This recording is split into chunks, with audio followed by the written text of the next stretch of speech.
Good morning to you. Now we will continue with the parliamentary procedure. We have seen various details of session, etc. in the last class. Now we will start. What do you mean by dissolution? Dissolution means ending of the life of the house. Remember, wherever I say house, it is Lok Sabha. Wherever I say council, it is Rajya Sabha. So the house of people, Lok Sabha are same. Council of States and Rajya Sabha are same. So two different units. And whatever rules I mentioned here, 376, 377, 193, 197, 184, all these things relate to Lok Sabha procedure only. Rajya Sabha procedure we have not taken. Though most of the provisions of Lok Sabha also apply to Rajya Sabha, except certain provisions relating to money bill, adjournment motion, no confidence motion, thanks to president motion, etc. All other provisions are equally applicable to both the houses in substance. The rule numbers may differ. Subject to this, we will see what do you mean by dissolution. Dissolution means dissolve the house, ending the life of the house. Remember, only Lok Sabha can be dissolved. Rajya Sabha cannot be dissolved. Only Lok Sabha can be dissolved, and Rajya Sabha cannot be dissolved because it is a permanent body. The members of Rajya Sabha are 1/3 of the members retiring every 2 years, making the term of individual member as 6 years. So Rajya Sabha is a permanent body. Number. Secondly, only president can dissolve the Lok Sabha. Lok Sabha who can dissolve? Only president. No other authority has the powers. And he will act only at the advice of the Council of Ministers, say Prime Minister. There are two types of dissolution. One is on expiry of 5-year term. On expiry of 5-year term, then the new Lok Sabha will be constituted and the old Lok Sabha will be dissolved. Remember, when we say 5-year term, during national emergency, the term of Lok Sabha can be extended by 1 year at a time. That we will see when we take up the national emergency in constitution. Second is, before the end of the term, that 5-year term, president can dissolve Lok Sabha because it is defeated on the floor of the house, or prime minister wants to prepone the election. In these circumstances, on the advice of the prime minister, president can dissolve the Lok Sabha. Now, once the Lok Sabha is dissolved, all business, including bills, motions, resolutions, petitions, etc., which are pending before the house, also pending before the committee, they lapse. Except a few bills. Number one, you should remember, assurances do not lapse. What is assurance? It is a promise. It is an undertaking.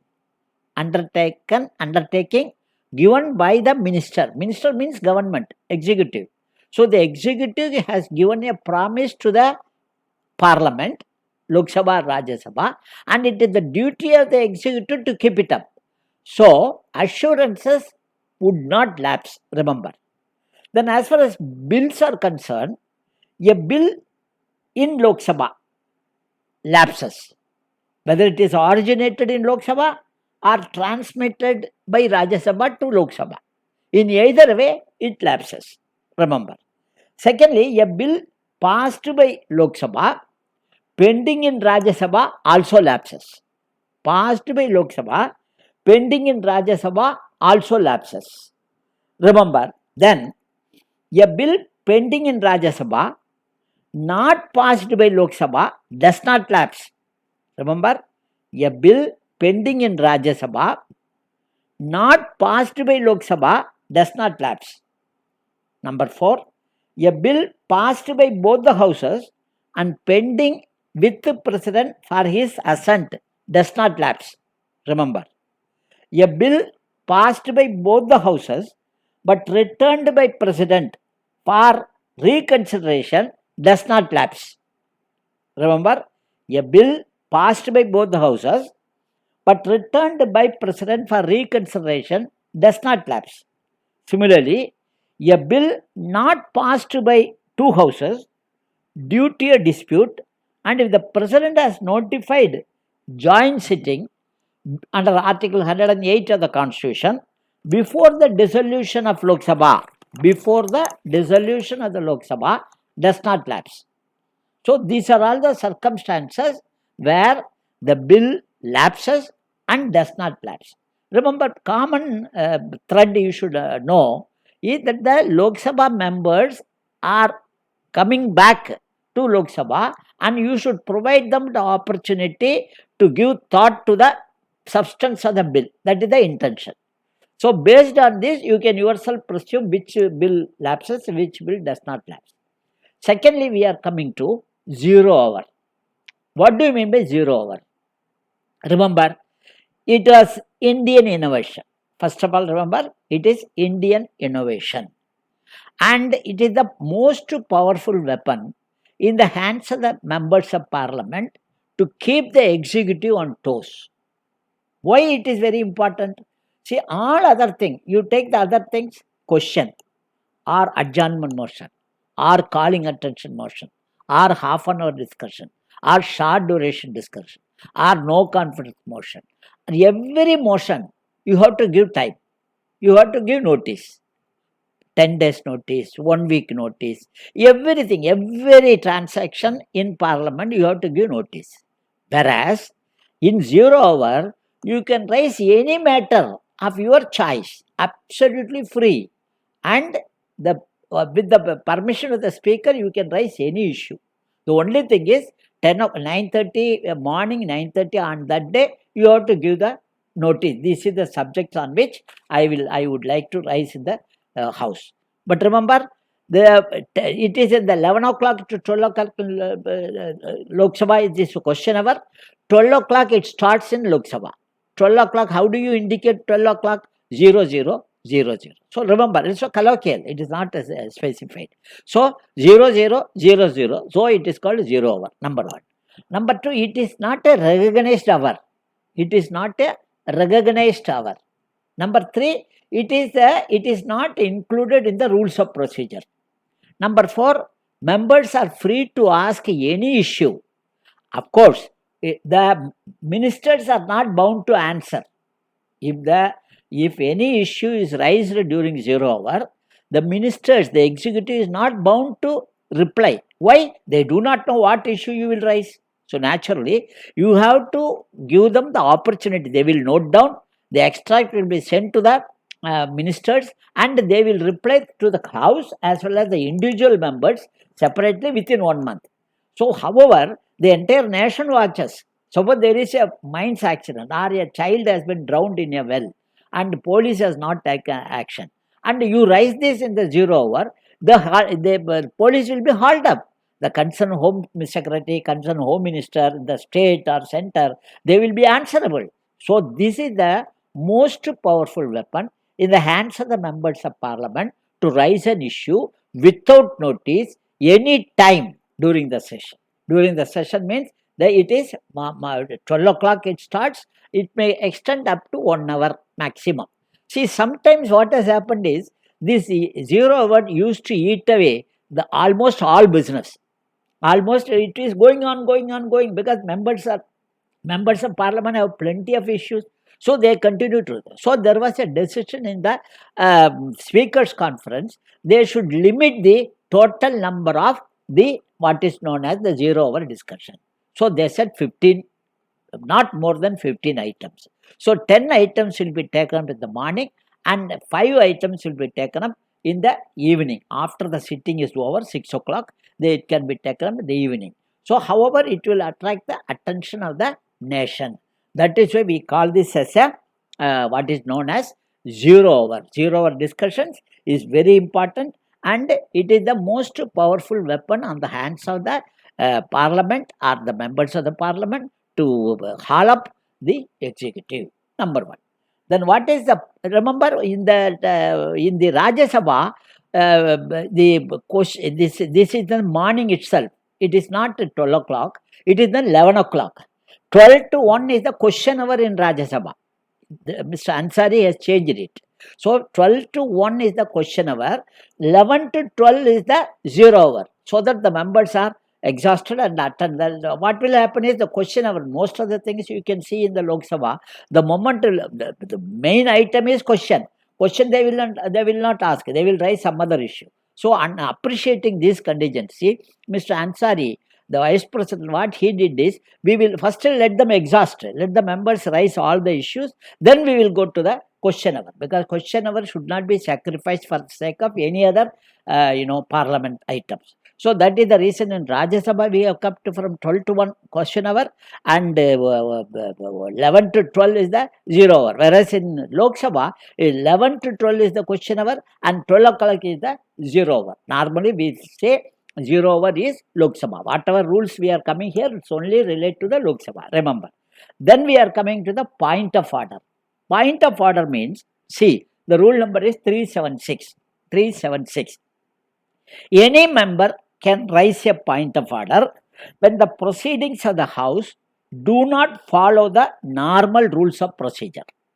See, the point of order should relate to interpretation of the rules of procedure or interpretation of the provisions of the Constitution which regulate the business of the House. The issue taken up should be within the purview of the Speaker. Remember, it is an extraordinary device in the hands of the members because it has the potential of suspending the proceedings of the House. So suppose one issue, for instance, it's only all examples only. Let us say finance minister is submitting the budget. So immediately a member of parliament, member Lok Sabha will stand up and say, I have a point of order. So the intention may be good. I don't attribute any motive, but it delay the procedure.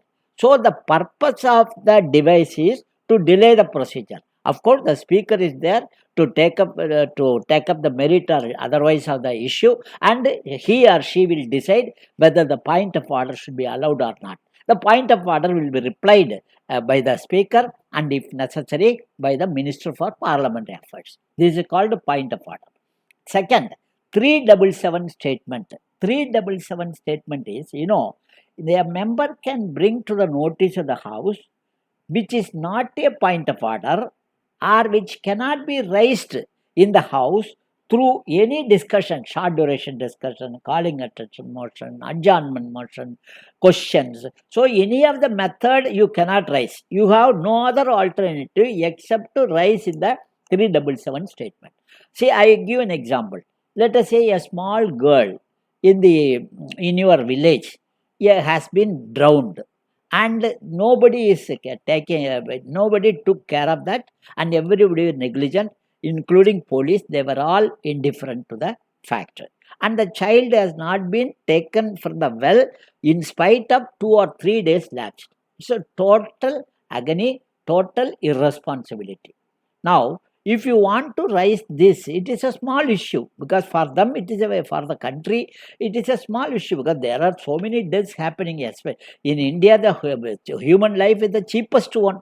So they will not give credence to this. So as a member of parliament, as a person representing that constituency, you cannot be indifferent. So you want to raise this issue partly because the state should take cognizance of it, and partly because your constituent people expect you to be responsible. So you take up the issue in the House, saying you draft a statement not more than 250 words. Copy of the statement should be given to the speaker, and that speaker will verify and approve the statement, and the allotted time the speaker will ask you to read it out, and you will read. Once you read the statement, it will become part of the proceedings, and the proceedings will be extracted to the concerned ministry, and the concerned ministry will give feedback to you as well as to the House within 1 month.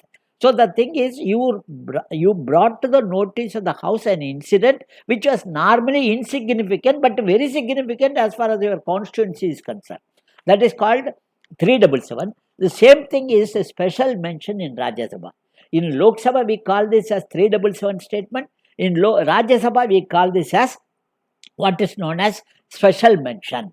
So remember, if suppose there is no quorum in the house, there is no quorum, it will be laid at the table of the house and it will become part of the proceedings. Otherwise, the member will be reading the statement. If the member reads the statement, even though it will take only 2 or 3 minutes, the people will be watching. So his bread is buttered in the Lok Sabha only. So the people will appreciate that he has taken interest to bring this to the notice of the government, and the government will take appropriate measures at least in later time. This is the intention of the Rule 377 statement, which is in Lok Sabha and special mention in Rajya Sabha. Remember. Secondly, we are coming to list of business. List of business means, remember, list of business is sacrosanct. Once the list of business is finalized on the basis of the recommendation of Business Advisory Committee, it is approved by the Secretary General and the business should not be deviated. As far as possible, business should not be deviated. If you want to deviate the business, then you have to take the approval of the speaker. The list of business is also called order paper. It is an order. So first questions, then comes for laying of papers, then comes all this adjournment motion or half an hour discussion, short duration discussion, 184 discussion, no confidence motion. Then see, main job of the legislature to make law. So legislative process, introduction of the bill, taking for consideration and passing of the bill, all these things will be tabulated in the list of business. That is called list of business. Then we are coming to the motion. What do you mean by motion? So motion is nothing but it is a formal proposal of a member of the house to do something or order something to be done or expressing an opinion or a matter which is so phrased, if approved by the house, it will convey the will of the house. It is a proposal. If it is approved, it is converted into a will of the people. It has to wait. It has to be implemented. No discussion, remember, on any matter of general public importance can take place except upon a motion with the consent of the presiding officer. Very important. Presiding officer. Next is, remember, the motions are of 3 types. Motions are divided into 3 groups. What are those? Substantive motion, substitute motion, and subsidiary motion. Substantive means independent. Independent motion, self-contained. It can convey a very important meaning. It is normally distinct, definite, important issues. Remember, all resolutions are substantive motion. No confidence motion, substantive motion. Confidence motion, substantive motion. President Thanksgiving motion, substantive motion. So, substantive motion is self-contained, independent, dealing with an important issue. It expresses a definite opinion. It is always self-contained. So, this is the substantive motion. Then comes substitute motion. Substitute motion is also independent. It also conveys a definite opinion. But remember, this is in substitute of the original motion. So, without original motion, this cannot stand. So, substitute motion is in substitution of the original motion. This motion suggests the House to take into account a policy or a situation which is already under examination by the House. This is also self-contained and it supersedes the original motion. Remember, because 2 motions are there. One is original and the other is substitute. So, substitute motion substitutes the original motion. So, substitute motion. Then comes a subsidiary motion. What is subsidiary? Auxiliary, additional. So, subsidiary motion itself has no meaning. Subsidiary motion itself has no meaning. It is dependent on another motion. It is dependent on another motion or dependent on the proceedings of the House or follow up on the orders of the House. Again, this is divided into 3 categories. This subsidiary motion is divided into 3 categories. What is this? Ancillary motion. What is ancillary motion? Ancillary motion is helping motion. It facilitates the House to undertake the business. That is, that the bill be passed. You are helping the bill to be passed. So it is used as a helper to the proceedings of the House. This helps in passing of the bill. For example, that the bill be passed. Then comes a superseding motion. Superseding motion means, remember, it is independent. It supersedes all other motion. That is, let us say the House be adjourned. That means the discussion is going on. You make a motion saying that the House be adjourned. This is superseding motion. Then there is an amendment. Amendment means for any motion already sent, already within in the vicinity, in the purview of the House, you are making an amendment to a part of the motion. That is called amendment. That is called amendment. Now you remember there is one more motion. There are many motions called closure motion. Closure and guillotine. You should know the difference. Closure motion is, suppose a member of parliament is speaking on a subject. The time allotted is only half an hour. And the member is speaking, and the discussion is going on.